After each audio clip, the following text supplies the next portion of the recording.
Hello, hello.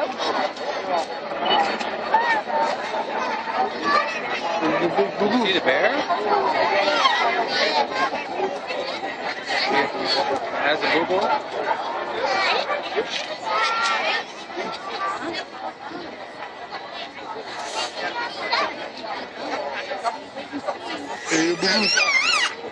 That's a big boy.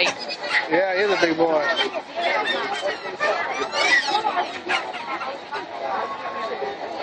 Like, give me the...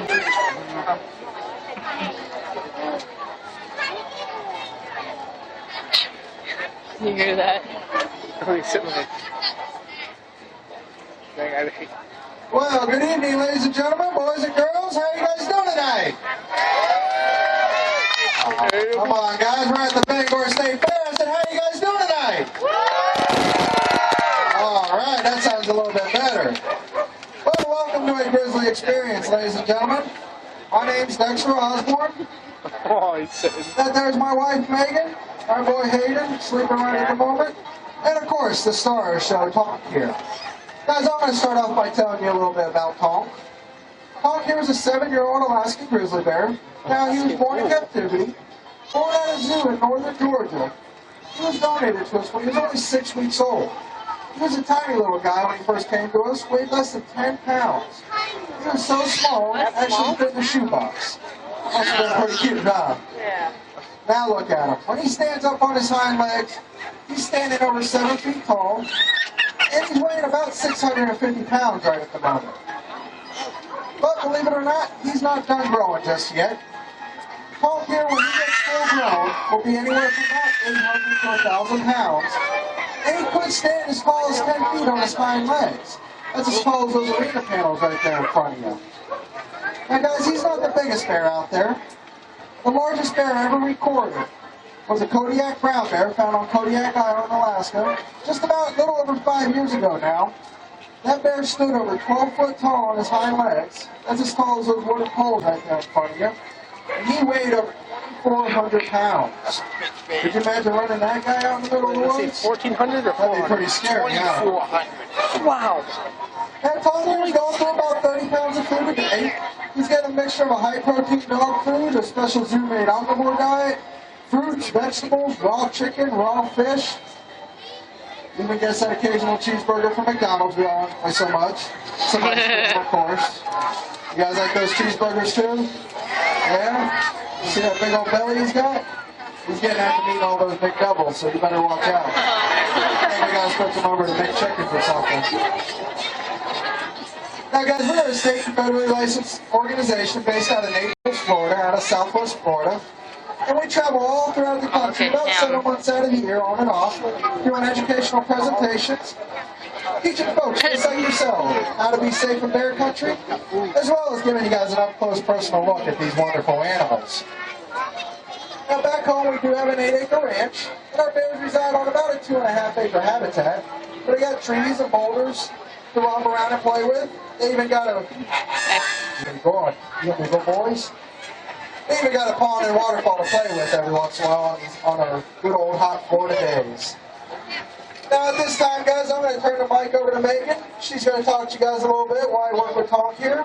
If y'all have any questions at all, please hold all your questions till the end of the show, and either myself or Megan will be more than happy to answer them for you. Hope you all enjoy it. Thank you. As Dexter said, my name is Megan, and I'm going to talk to you all a little about bear safety today while Dexter plays around with Tonk a little bit. But I do want you all to feel free throughout the entire show to give them both a big round of applause whenever you enjoy what they're doing. They do want the encouragement. Now, ladies and gentlemen, the most important thing to always remember, though, about all wildlife safety is just to keep your distance and never feed the animals in the wild, especially the bears. Bears quickly learn to associate people with food, which in return attracts them into towns and near roads, and it puts both people and bears in great danger. Now, those bears, though, that have been known to associate people with food are known as nuisance bears. Now, those nuisance bears usually end up having to be destroyed. So always remember that giving food to and approaching any wild animals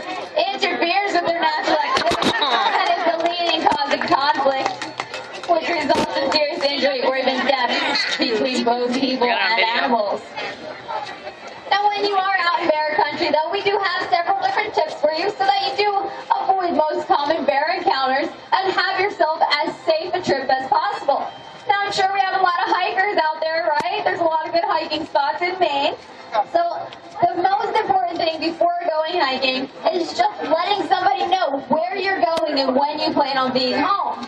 Also, if you're going to bring your children with you as well, make sure to keep them close by and within your eyesight at all times. You also want to make some kind of noise while out there hiking. You want to make sure to talk amongst each other, sing, or even just clap your hands just to let those bears in the area know that you're coming through. Because 9 times out of 10, those bears are going to leave that area to avoid you. Now, while you're out there hiking, though, you too want to look out for signs of bears. You want to look for scat, scratch marks on trees, logs torn apart, anything of that sort, so that you too can also avoid those areas with a lot of bear activity. You also want to avoid hiking alone or at night, and you always want to try to stay on the trails as well. You may also want to think about leaving any food or beverages at home. Bears have an extremely good sense of smell. A bear can smell a food source from over 7 miles away. And bears have an extremely big sweet tooth as well. So those of you who want to bring any snacks or sugary drinks, you may want to double think that and try to leave those things at home. Now, if you do follow all these basic guidelines, though, you should avoid most common encounters with bears. But always remember, if you're going to go out into the woods, there's always a chance that you may run into a bear. Now, most bear encounters do occur, though, like I said, when people are not making sufficient amount of noise. You approach or surprise a bear at close range. You may also accidentally get too close to a carcass or other food source, or come between a mama bear and her cubs. Now, does anybody know what is the one thing that you do not want to do when you encounter a bear? Run. Very good. Do not run or make any sudden movements. That was nice. You want to try to stay as calm as possible when you encounter a bear.